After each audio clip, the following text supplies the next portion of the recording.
సుమన్ టీవీలో మీ business promotions కోసం ఈ కింది నెంబర్ను సంప్రదించగలరు.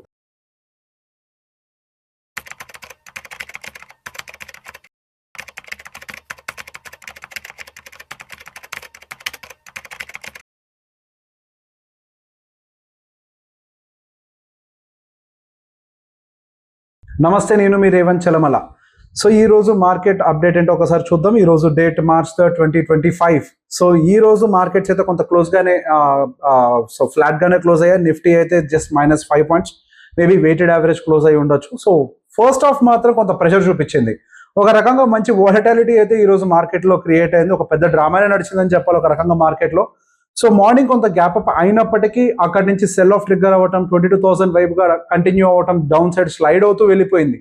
సో ఇవాళ కూడా ఇంకా మనకు ఒక పెద్ద రెడ్ క్యాండిల్, మనకి శుక్రవారం లాగానే ఒక పెద్ద రెడ్ క్యాండిల్ ఫార్మేషన్ జరుగుతుందేమో అని ఒక భయాన్ని కూడా క్రియేట్ చేసింది. కాకపోతే సెకండ్ హాఫ్ లో వచ్చినటువంటి రికవరీ మనకి మార్కెట్ లో కొంత పాజిటివ్ హోప్ అయితే క్రియేట్ చేశాయి. సో ఈ రోజు అటు మిడ్ క్యాప్ కావచ్చు, స్మాల్ క్యాప్ కావచ్చు, యాక్చువల్ గా మనకి ఫస్ట్ హాఫ్ అంత విపరీతమైన నెగిటివ్నెస్ అయితే ఇండికేట్ చేశాయి. దాదాపుగా ఆఫ్టర్నూన్ వరకు -1.5% ఆ రేంజ్ లో స్మాల్ అండ్ మిడ్ క్యాప్ ఉన్నట్లయితే ఈ రోజు మనకి జస్ట్ 0.5% స్మాల్ క్యాప్ తో క్లోజింగ్ వచ్చింది. అండ్ మిడ్ క్యాప్ అయితే పాజిటివ్ గా కూడా కొంచెం వరకు టర్న్ అవుట్ క్లోజింగ్ అయితే ఇవ్వడం కనిపిస్తుంది. సో ఇక్కడ నుంచి మార్కెట్ కండిషన్ ఏంటి అనేది ఒకసారి గమనించినట్లయితే మనకు ఒక 50% రిట్రేస్మెంట్ రావచ్చు రీసెంట్ స్వింగ్ నుంచి, అంటే దాదాపు 22,800 22,900 వరకు కూడా.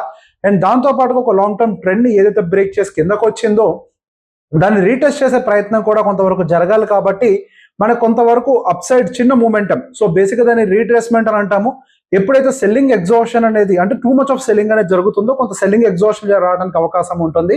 సో ఆ టైంలో చిన్న చిన్న రీట్రేస్మెంట్స్ వచ్చే అవకాశాలు ఉన్నాయి. ఇప్పుడు కరెంట్ ఉన్నటువంటి మార్కెట్ సినారియోలో ఆ రీట్రేస్మెంట్ వచ్చే అవకాశాలు అయితే ఎక్కువగా కనపడుతున్నాయి.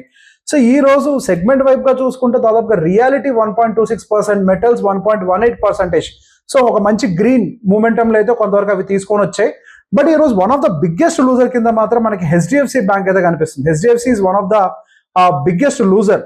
సో హెచ్డిఎఫ్సి బ్యాంక్ దాదాపుగా 52 పాయింట్స్ తీసేసుకుంది. మొన్న శుక్రవారం రోజు హెచ్డిఎఫ్సి బ్యాంకే సపోర్ట్ చేసింది, కానీ ఈ రోజు హెచ్డిఎఫ్సి బ్యాంక్, రిలయన్స్ కొంతవరకు బాగా ట్రాక్ చేశాయి. So going further we have to see. And yes, దానికి గల కారణాలు ఏంటి? మనకు ఓవర్ నైట్ గానే యుఎస్ లో టారిఫ్ రిలేటెడ్ ఇష్యూస్ మారటము. కానీ ఇక్కడ పాయింట్ ఏంటి? యుఎస్ లో టారిఫ్ రిలేటెడ్ ఇష్యూస్ మారుతున్నాయి అన్నమాట నిజమే. సో ఆ టెన్షన్స్ అనేది మనకి ప్రపంచవ్యాప్తంగా ఉండాలి, అన్ని దేశాల్లో అన్ని మార్కెట్స్ లో ఉండాలి. కానీ ప్రపంచవ్యాప్తంగా ఉన్నటువంటి మార్కెట్స్ అన్ని కూడా when compare to Indian markets ఈ రోజు స్టేబుల్ గా ఉన్నాయనే చెప్పాలి. సో కేవలం ఈ రోజు ప్రెషర్ అంతా కూడా మనకి ఇండియన్ మార్కెట్ లోనే కొంతవరకు ఎక్కువగానే కనిపించింది.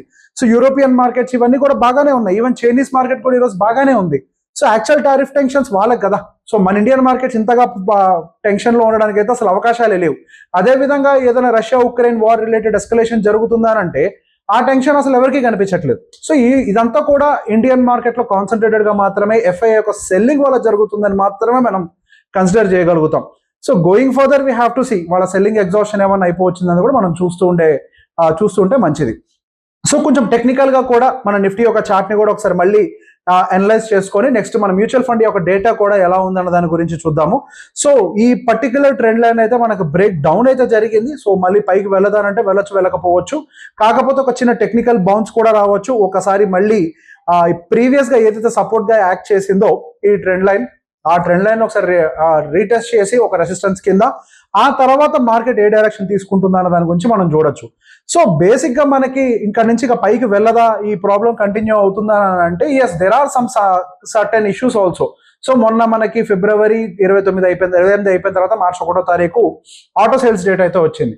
సో మనకు ఆటో సేల్స్ డేటా అయితే పెద్ద ఎత్తున పాజిటివ్ ఏం రాలేదు. యాక్చువల్ గా మనకు ఆటో సేల్స్ డేటా అనేది ఒక ఎకనామిక్ ఇండికేటర్ లకు కూడా పరిగణిస్తూ ఉంటాం.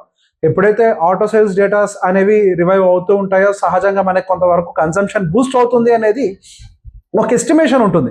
కానీ ఆటో సేల్స్ డేటా కూడా కొంతవరకు డిసప్పాయింట్మెంట్ అయితే క్లియర్ గా చూపిస్తున్నాయి. అసలు టాటా మోటార్ సేల్స్ అయితే దాదాపుగా -9% పడ్డట్టున్నాయి. ఎస్, కొంతవరకు ఏదో మారుతి ఏదో స్టెబిలైజ్ అయ్యే ప్రయత్నం చేసినట్టుంది, కొంతవరకు న్యూట్రల్ గా. M&M కొద్దిగా పాజిటివ్ గా ఉన్నట్టున్నాయి సేల్స్ డేటాస్ ఇవన్నీ కూడా. So going further we have to wait and see. అవి కూడా రివైవ్ అవుతాయనంటే మనం ఇమీడియట్ గా ఏమీ చూడలేము. సో హవెవర్ మనకి మార్చ్ సీజన్ వచ్చింది. మోస్ట్ ప్రాబబ్లీ మార్చ్ సీజన్ లో అంతా కూడా మనకి హవెవర్ అంటే మార్చ్ కంప్లీట్ అయిపోయిన తర్వాత సో కాల్డ్ Q4 రిజల్ట్స్ అని వస్తూ ఉంటాయి. సో ఈ Q4 రిజల్ట్స్ ఎలా ఉంటాయి అన్న దాని గురించి కూడా మార్కెట్ అనేది కొంచెం డీప్ గా అబ్జర్వ్ చేస్తూ ఉంటుంది.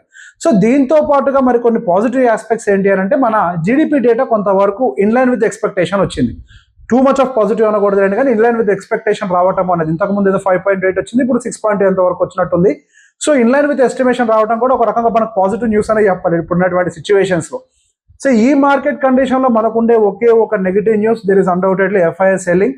సో ఈ ఎఫ్ఐఎస్ సెల్లింగ్ అనేది మనకి శుక్రవారం రోజున అయితే విపరీతంగా కనిపించింది. అఫ్ కోర్స్ దాని ఇండెక్స్ రీబ్యాలెన్సేషన్ ఇది కూడా జరిగినట్టుంది. దానివల్ల కొంతవరకు మనకు వాల్యూమ్స్ కూడా 50,000 కోట్ల వరకు వెళ్ళాయి ఎఫ్ఐఎస్ యొక్క ట్రేడింగ్ వాల్యూమ్స్ అనేవి. సో ఓవరాల్ గా ఒక 11,000 కోట్లు ఆ రోజు సెల్లింగ్ పెట్టడము, దానికి తోడుగా ఇండియన్ లో ఉన్నటువంటి డిఐఎస్ అందరూ కూడా కొంతవరకు బయింగ్ సపోర్ట్ కూడా ఇవ్వటము. But still there is a selling. End of the day Friday market అయితే బ్యాడ్ గానే క్లోజ్ అయింది, బట్ ఆ ప్రెషర్ అయితే క్లియర్ గా కనపడుతుంది మార్కెట్ లో. సో మనకి గోయింగ్ ఫర్దర్ నెక్స్ట్ మనకి మార్కెట్స్ సపోర్ట్స్ తీసుకోవడానికి గల కొన్ని ప్లేసెస్ ఎక్కడ ఉన్నాయో కూడా ఒకసారి మళ్ళీ చూద్దాము. సో మనకి నిఫ్టీ పరంగా అయితే ఇది కండిషన్, అండ్ సెన్సెక్స్ పరంగా కూడా మనం ఒకసారి 1 డే టైం ఫ్రేమ్ ప్రకారం చూసినా కానీ మనకి ఏదైతే లాంగ్ టర్మ్ ఛానల్ ఉందో ఆ ఛానల్ బ్రేక్ డౌన్ అయితే క్లియర్ గా అయిపోయింది. సో హయ్యర్ సైడ్ వెళ్ళటం కంటే కూడా హయ్యర్ సైడ్ కన్సాలిడేషన్, అంటే ఇక్కడ నుంచి కన్సాలిడేట్ అవుతుందా అనేది కూడా ఒక ఎక్స్పెక్టేషన్. సో దాన్ని మనం ఇమీడియట్ గానే మనం జడ్జ్ చేయడానికి అయితే లేదు, బట్ ఈ స్పీడ్ అయితే కొద్దిగా కంట్రోల్ అయ్యే అవకాశాలు అయితే కనపడుతున్నాయి.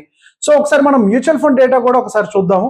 సో మొన్న శుక్రవారం నాడైతే హైయెస్ట్ ఫాల్ వచ్చింది అయితే మాత్రం ఇండస్ట్రీస్, అంటే మనకి మ్యూచువల్ ఫండ్ లెవెల్లో కూడా టెక్నాలజీ రిలేటెడ్ మ్యూచువల్ ఫండ్స్ మాత్రం దాదాపుగా 3.85% పడిపోయాయి. అది యావరేజ్ డేటా, నేను ఒక ఫండ్ గురించి చెప్పట్లేదు. ఒక ఫండ్ బాగా పడచ్చు, ఒక ఫండ్ తక్కువగా పడచ్చు. బట్ ఆ రోజు సెల్లింగ్ అంతా కూడా మనం చూసినట్లయితే దాదాపుగా 4.5% టెక్నాలజీలోనే వచ్చింది, కాబట్టి ఇక్కడ మ్యూచువల్ ఫండ్స్ కూడా కొంత ఇంపాక్ట్ అయ్యాయి.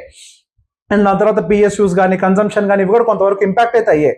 సో అదే విధంగా మన ఫిబ్రవరి కూడా కంప్లీట్ అయింది కాబట్టి ఎంటైర్ ఫిబ్రవరిలో వర్స్ట్ పర్ఫార్మింగ్ చేసింది అయితే స్మాల్ క్యాప్ 12% తీసేసుకుంది. Next PSUs 12% year 2, infrastructure 11.75, technology 11.53, mid cap దాదాపుగా 10, అంటే 1, 2, 3, 4, 5 సెగ్మెంట్స్ ఆల్మోస్ట్ మనకి 10% కంటే ఎక్కువ కరెక్షన్ లాస్ట్ 1 month లోనే జరిగింది. సో హెవీ పోర్ట్ఫోలియో కరెక్షన్ అంతా కూడా మనం అందరము గత 1 month లోనే చూసుకుని ఉంటాం.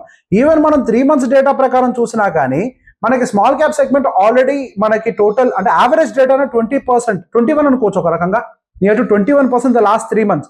అఫ్ కోర్స్ కొన్ని ఫండ్స్ ఇంకెక్కువగానే కరెక్షన్ జరుగుంటాయి, కొన్ని ఫండ్స్ తక్కువగా కరెక్షన్ జరుగుంటాయి. యావరేజ్ డేటాలో మనకి దాదాపు 20%, ఇన్ఫ్రాస్ట్రక్చర్ అయితే 18%, పిఎస్యూస్ 18%. సో కరెక్షన్స్ అనేవి మ్యూచువల్ ఫండ్ పోర్ట్ఫోలియోలోనే 20% అండ్ అబౌవ్. ఇది యావరేజ్ డేటా. మళ్ళీ మీ పోర్ట్ఫోలియోలో ఎక్కువ ఉంది అని అంటే ఉండే ఛాన్సెస్ ఉన్నాయి. అండ్ దానికి గల కారణం ఏంటి, మీరు ఏ టైప్ ఆఫ్ ఫండ్లో ఉన్నారో మనకు తెలియదు కదా. సో కొన్ని ఫండ్స్ ఎక్కువ కరెక్ట్ ఉంటాయి, కొన్ని ఫండ్స్ తక్కువ కరెక్ట్ అయి ఉంటాయి. ఇది ఒక యావరేజ్ డేటా. సో ఈ కరెక్షన్ అనేది ఒక రకంగా హెల్దీ అనే చెప్పాలి. సో ఇటువంటి టైంలో మనం కొంచెం స్టేబుల్గా మన ఎస్ఐపిస్ ఆపకుండా కొద్ది వరకు గనక ఇన్వెస్ట్మెంట్స్ ఏమన్నా పెంచగలిగితే యావరేజ్ చేసుకోవడానికి కూడా ఒక ఆపర్చునిటీ దొరుకుతుంది. సో ఇటువంటి టైంలో ఎస్ఐపిస్ ఆపడాలు లాంటి పనులు చేయకుండా కొంతవరకు యావరేజ్ చేసుకునే ప్రయత్నం చేయండి. This will definitely help you out. So ఈ వీడియో కనుక మీకు నచ్చినట్లయితే ఈ అనాలిసిస్ మీ వాళ్ళందరికీ షేర్ చేసే ప్రయత్నం చేయండి. Thank you.